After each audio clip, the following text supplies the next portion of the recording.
There are some in every group. If you've been in leadership for very long, you've come across such people.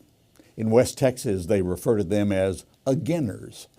They're the ones who are seemingly against almost everything. Now, they may do what needs to be done, but they don't seem to have much joy.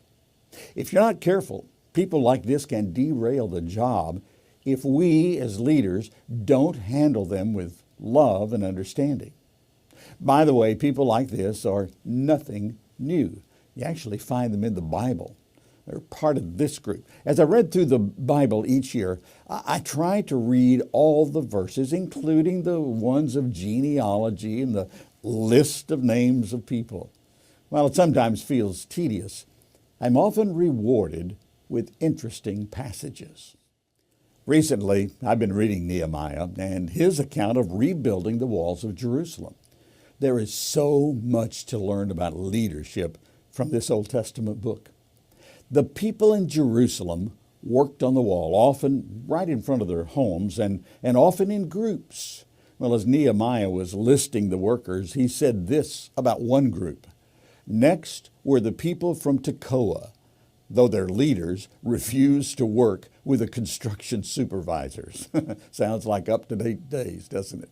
That's from Nehemiah 3:5.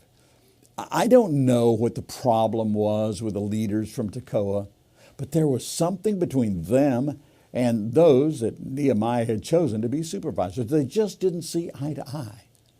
Have you run across folks like that in your organization? John Maxwell has much to say about leading difficult people. Here's just the top line of some suggestions from him. He says, find the 1% you can agree on and give it 100% of your effort. He also says, give others the benefit of the doubt and learn to be flexible. And check your own attitudes. Don't overreact. In fact, welcome the conflict. We can actually learn from such encounters. Despite our best efforts, we will have conflicts with other people because they're not just like us. They have different personalities, beliefs, and desires. So there will be disagreements and misunderstanding.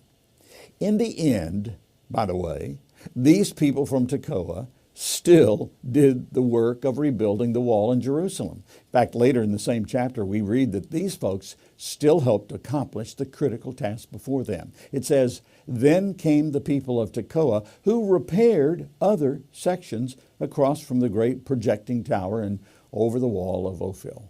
That's from Nehemiah 3:27.